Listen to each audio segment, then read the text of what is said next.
클로드 코드나 코덱스가 나오고 AI 모델이 좋아지면서 갈수록 더 많은 분들이 바이브 코딩을 할 수 있게 되고 있습니다. 그런데 같은 클로드 코드와 코덱스를 써도 잘하는 분들의 결과물은 확연히 다릅니다. 퀄리티도 좋고 안정성도 좋습니다. 이 차이는 여러 이유로 만들어지지만 그 중에서도 오늘 이야기할 6가지 기법은 알고만 있어도 바로 전보다 나은 결과물을 만드는 데 도움이 됩니다. 이 중 일부는 이미 클로드 코드와 코덱스 안에 들어 있습니다. 하지만 우리가 요청을 짜거나 프롬프트를 쓸 때 이 기법을 필요에 맞게 반영하면 훨씬 나은 결과물이 나옵니다. 오늘은 이 기법들을 짧게 정리하고 제 경우에는 어떻게 쓰고 있는지도 같이 공유 드리겠습니다. 첫 번째, 에이전틱 프로그래밍, 일을 맡기는 방식입니다. 핵심은 AI를 질문에 답하는 존재로만 쓰지 않고 내 프로젝트에서 일을 수행하는 존재로 바꾸는 것입니다. 사실 이 기법은 이미 클로드 코드와 코덱스 안에 들어가 있습니다. 우리가 간단한 프롬프트 몇 줄만으로 개발이 되는 것처럼 느끼는 게 바로 이 에이전틱 프로그래밍 덕분입니다. AI가 알아서 파일을 읽고 코드를 고치고 실행까지 해주기 때문에 우리가 일일이 설명하고 복사해서 옮기지 않아도 됐던 것이죠. 예전에는 이렇게 물었습니다. 이 오류 왜 나요? 이 기능 어떻게 만들어요? 그러면 AI가 설명을 해줬습니다. 에이전틱 프로그래밍은 여기서 한 단계 더 갑니다. 설명을 듣는 게 아니라 실제 작업을 시킵니다. 예를 들어 프로젝트 구조를 먼저 읽고 로그인 관련 파일을 찾고 필요한 코드를 수정하고 테스트를 실행하고 실패하면 원인을 보고 다시 고쳐라, 이런 식으로 일을 맡기는 것이죠.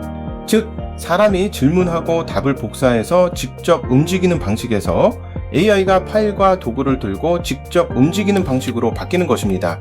두 번째, 에이전틱 워크플로우, 일의 순서를 만드는 것입니다. 이건 AI가 일할 순서를 내가 설계해 주는 것입니다. 일반적으로는 많은 분들이 이 기능 추가해줘, 이 글 써줘, 이렇게만 요청합니다. 그런데 이렇게 하면 AI가 일할 순서를 알아서 판단하다 보니 가끔 의도하지 않은 실수를 할 때가 있습니다. 상위 1%는 필요시 일할 순서를 같이 프롬프트에 적어줍니다. 예를 들어 먼저 자료를 읽고 핵심 문제를 정리하고 초안을 만든 후 기준에 맞는지 재검토하고 문제가 있으면 근본 원인을 분석하고 수정한 후 다시 기준에 맞는지 재검토해라, 이런 식으로요. 이런 순서까지 프롬프트에 포함해서 요청하면 AI가 훨씬 안정적으로 움직입니다. 제 경우에는 블로그 발행 순서를 거의 고정해 두었습니다.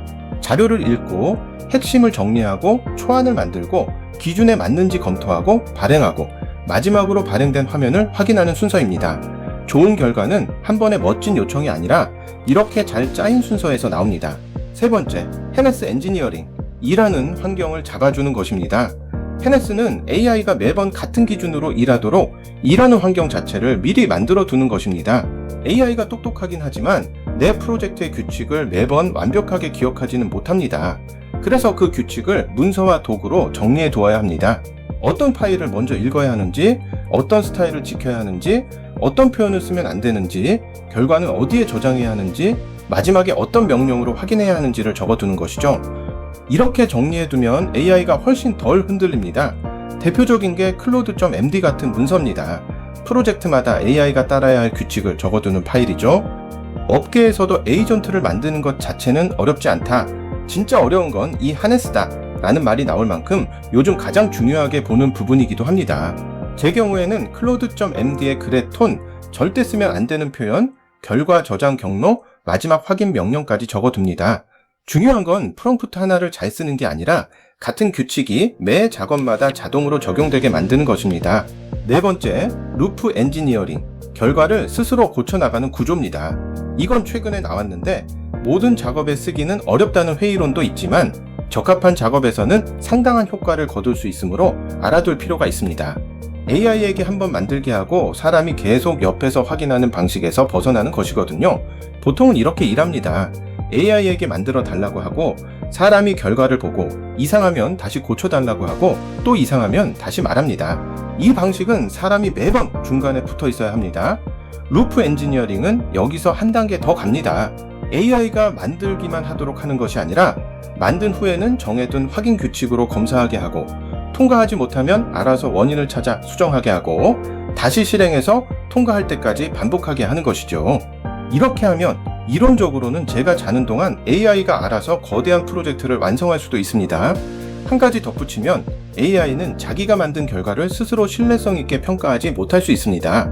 그래서 루프 엔지니어링에서는 작업하는 AI가 자기가 만든 결과를 직접 확인하는 것이 아니라 작업하는 AI 밖에서 별도의 다른 AI가 작업 결과를 확인하는 방식으로 루프를 구축합니다. 이를 위해서는 클로드 코드와 코덱스에서 프로젝트별로 작업 구조를 별도로 만들어야 합니다. 제 경우에는 블로그 글을 올린 다음 실제 화면을 캡처해서 확인합니다.